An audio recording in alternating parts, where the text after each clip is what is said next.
Olá, amiguinhos. Professor Leandro Barros, tudo bem?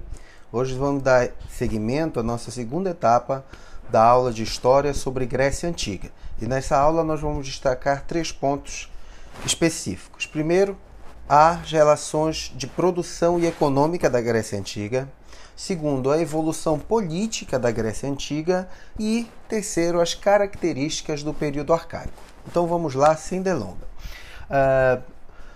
Não há como falar nas relações de produção da Grécia Antiga e no modelo econômico grego se nós não pensarmos na escravidão. A escravidão era o que alicerçava, era o que mais tinha de valor, tanto na economia quanto na produção da sociedade grega como um todo, dependia do modelo escravista de sociedade. Então não há como pensar no modelo econômico grego se não pensarmos na escravidão.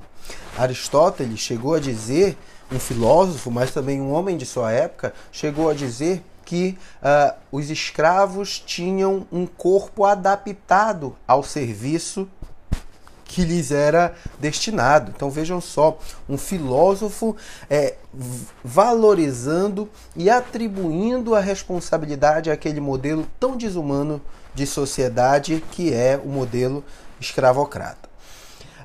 Também não há como pensar nesse modelo de sociedade grega se nós não pensarmos em uma certa organização política. Mas temos que lembrar que cada cidade e estado tinha autonomia política. Então, a autonomia política era algo que marcava a sociedade grega. Por exemplo, a Esparta tinha um modelo autônomo de política pautada em características monárquicas, e Atenas tinha um modelo democrático, por exemplo. Então, cada um tinha lá o seu modelo específico de político de sociedade, ok? Essa sociedade, obviamente, ela estava dividida em classes.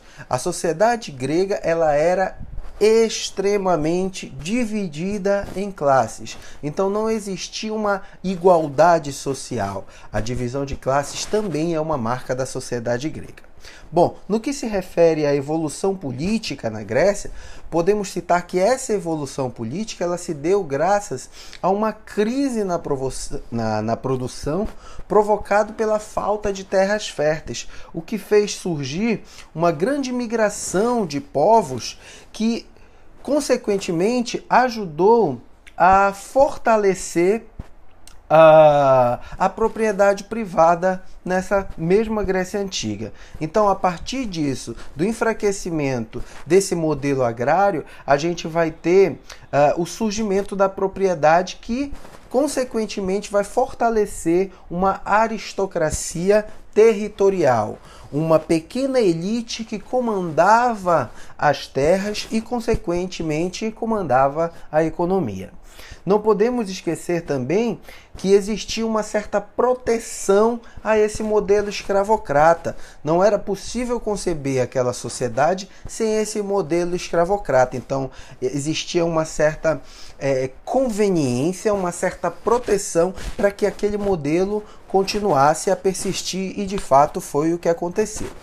Além dessa proteção ao modelo escravocrata, nós também tínhamos uma proteção e uma ampliação das suas fronteiras, porque ampliação do território era sinônimo de ampliação de riquezas, e isso sempre foi buscado pelos povos gregos, e a escravidão também representa isso. Ampliar a escravidão, ampliar o território representava benefícios para essa sociedade. E do período arcaico, o que é que nós podemos citar? Que essas polis, elas passam a ser grandes centros de comércio e grandes centros de escravidão. Então, esse modelo econômico, ele era a base, ele alicerçava a sociedade grega, que estava dividida em 2 pilares: os proprietários de terra e os escravos. Então, essa é a divisão da sociedade grega. escravos de um lado e proprietários de terra de outro. Essa própria escravidão, ela impedia o desenvolvimento dos empregos para os próprios gregos. Haja vista que essa elite aristocrata apoiava essa escravidão e via na defesa dessa escravidão a defesa do seu próprio território. Lembrando que que mulheres e escravos não eram vistos como cidadãos, o que era um grande prejuízo para a democracia do povo grego e ateniense. Tá ok? Então, com isso a gente encerra a nossa pequena aula de hoje. Espero que eu tenha ajudado vocês. Fiquem firmes nos estudos, tenham todos uma boa semana e boa sorte para todos nós. Tchau, tchau.